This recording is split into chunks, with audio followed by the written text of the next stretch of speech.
Bismillahirrahmanirrahim. Assalamualaikum warahmatullahi wabarakatuh. Alhamdulillah, alhamdulillahirabbil alamin.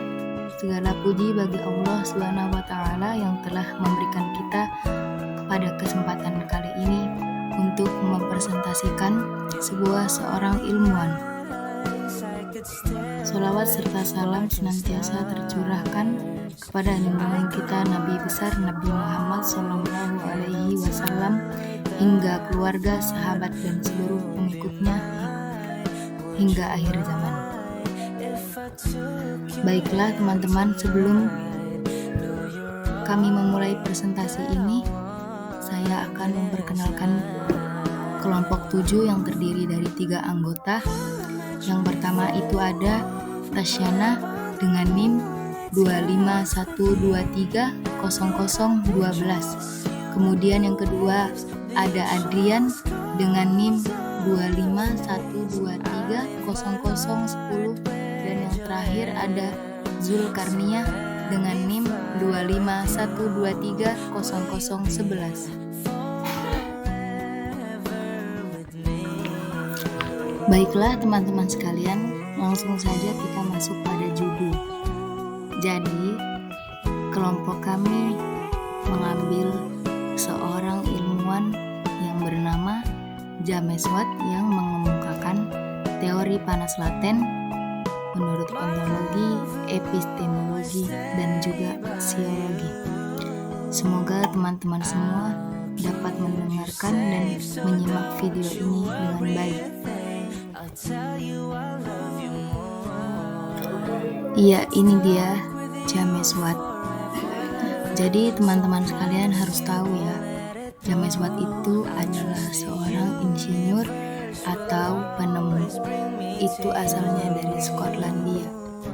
Beliau dikenal karena kontribusinya yang signifikan terhadap pengembangan mesin uap yang memicu pada revolusi industri. Selain itu juga teman-teman harus tahu bahwa eksperimennya dengan uap mengarah pada pemahaman revolusioner tentang teori panas laten. Eksperimen uap Watt mengungkapkan bahwa teori revolusioner tentang panas laten yaitu adalah panas dan energi yang tersembunyi dalam uap. Jadi pengetahuan ini memungkinkan kita semua untuk meningkatkan mesin uap secara signifikan. Iya, ini dia James Watt. Jadi teman-teman sekalian harus tahu ya, James Watt itu adalah seorang insinyur atau penemu. Itu asalnya dari Skotlandia. Beliau dikenal karena kontribusinya yang signifikan terhadap pengembangan mesin uap yang memicu pada revolusi industri. Selain itu juga teman-teman harus tahu bahwa eksperimennya dengan uap mengarah pada pemahaman revolusioner tentang teori panas laten.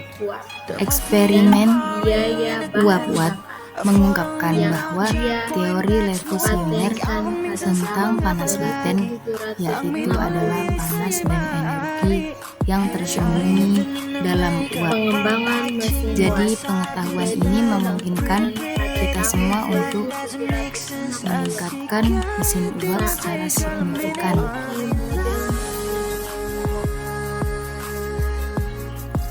Ya, ini dia teori panas laten yang dikemukakan oleh seorang James Watt. Panas laten adalah energi panas yang diserap atau dilepaskan oleh suatu zat selama proses perubahan fase pada suhu konstan. Teman-teman harus tahu bahwa ada 2 jenis utama panas laten. Yang pertama itu ada panas laten peleburan atau fusion. Panas laten peleburan adalah energi yang dibutuhkan untuk mengubah zat padat menjadi cair tanpa mengubah suhunya. Kemudian Adapun yang kedua, panas laten penguapan atau vaporization. Panas laten penguapan adalah energi yang dibutuhkan untuk mengubah zat cair menjadi gas tanpa mengubah suhunya. Kemudian ada juga aplikasi panas laten. Jadi aplikasi panas laten memainkan peran penting dalam berbagai fenomena alam dan aplikasi teknologi. Yang pertama itu ada cuaca dan iklim. Itu seperti panas laten mempengaruhi pembentukan awan, hujan, dan badai.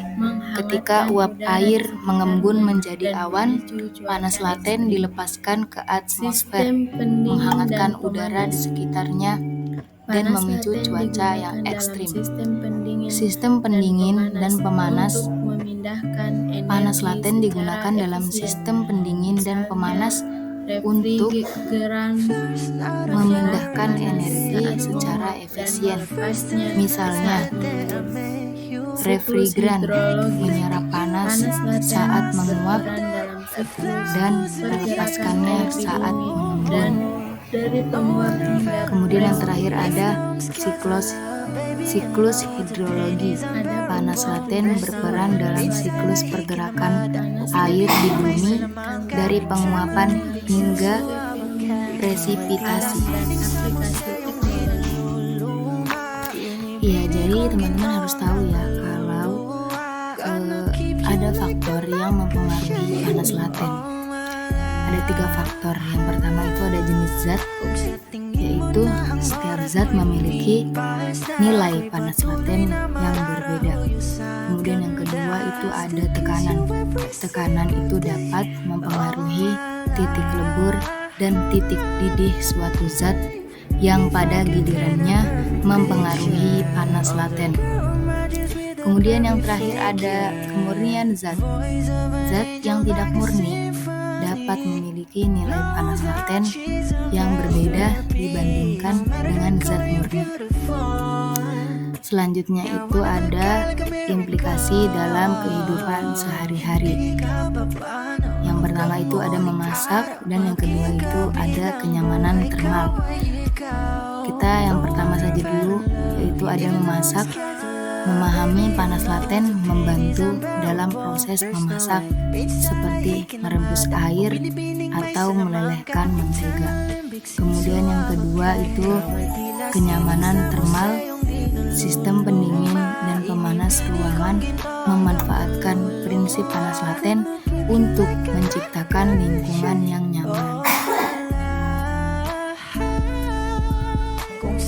Adapun panas laten menurut antologi, panas laten adalah energi yang diserap atau dilepaskan selama perubahan fase suatu zat tanpa mengubah suhu. Wujud panas laten ada sebagai energi internal dalam suatu zat yang terkait dengan ikatan antara molekul. Ketika zat berubah fase, energi ini digunakan untuk memutuskan atau membentuk ikatan tersebut. Contohnya, es mencair menjadi air pada 0 derajat Celcius, membutuhkan panas laten untuk memutuskan ikatan antar molekul es. Air mendidih menjadi uap pada 100 derajat Celcius, membutuhkan panas laten mengubah fase cair menjadi gas. Kemudian manfaat pada antologi terbagi menjadi 3. Yang pertama, antologi menyediakan cara untuk merepresentasikan pengetahuan tentang panas laten secara terstruktur dan formal. Yang kedua, sistem antologis dapat melakukan inferensi logis untuk menyimpulkan pengetahuan baru berdasarkan fakta yang ada. Misalnya, jika diketahui bahwa suatu zat mengalami peleburan, Sistem dapat menyimpulkan bahwa zat tersebut menyerap panas laten peleburan. Yang ketiga, ontologi memungkinkan integrasi data dari berbagai sumber yang mungkin menggunakan terminologi yang berbeda. Epistemologi. Teori panas laten adalah contoh bagaimana pengetahuan ilmiah diperoleh melalui kombinasi observasi empirik, pengembangan teori, dan validasi eksperimental. Proses ini melibatkan komunitas ilmiah yang berkolaborasi dalam saling mengkritik untuk mencapai konsensus tentang penjelasan yang valid tentang fenomena alam, konstruktivisme, dan falsifikasisme, memberikan wawasan tentang bagaimana pengetahuan tentang panas laten dibangun dan divalidasi. Rumus panas laten. Rumus panas laten teori panas diwujudkan dalam rumus Metamites. Q sama dengan M kali L, di mana Q adalah panas laten, M adalah massa zat, dan L adalah panas laten spesifik. Rumus ini memungkinkan perhitungan kuantitas dari panas laten. Aksiologi. Dari sudut pandang aksiologi, teori panas laten dapat dianalisis berdasarkan nilai-nilai yang dekat padanya, baik dalam konteks ilmiah, teknologi, dan maupun sosial. Teori panas laten memungkinkan pengukuran yang akurat dan tepat dari energi yang terlibat dalam perubahan fase. Rumus aksiologi. Q sama dengan M kali L memungkinkan perhitungan kuantitas yang dapat diverifikasi melalui eksperimen. Teori panas laten memungkinkan prediksi yang akurat tentang perilaku zat selama perubahan fase. Ini memberikan penjelasan yang memuaskan tentang mengapa suhu tetap konstan selama peleburan penguapan. Kesimpulan aksiologi. Teori panas laten dari sudut pandang ontologi, epistemologi, dan aksiologi adalah contoh yang baik tentang bagaimana pengetahuan ilmiah dapat memberikan manfaat besar bagi masyarakat. Ontologi menyediakan struktur yang diperlukan untuk memahami konsep ini. Epistemologi memastikan validitas dan kendala pengetahuan, dan aksiologi membimbing penerapan pengetahuan ini untuk mencapai tujuan yang bernilai secara etis dan sosial. Penginteraksian ketiga perspektif untuk memungkinkan kita untuk menghargai dan memanfaat teori panas laten secara lebih mendalam dan bertanggung jawab. Baik teman-teman sekalian, sampailah kita di penghujung slide, yaitu ada bahan diskusi. Siapa tahu teman-teman ingin menambahkan bahan diskusi dari kami persilahkan.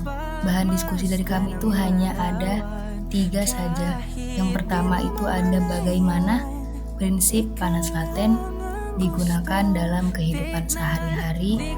Kemudian yang kedua juga ada bagaimana panas laten berperan dalam proses industri, dan yang terakhir itu bagaimana pemahaman tentang panas laten dapat membantu kita mengatasi lingkungan Anda. Terima kasih, sekian itulah presentasi tadi dari kami kelompok 7. Demikianlah teman-teman presentasi dari kami kelompok 7. Terima kasih atas perhatiannya, dan juga kami berterima kasih yang sebesar-besarnya kepada Ibu dosen selaku pembimbing mata kuliah Filsafat Ilmu.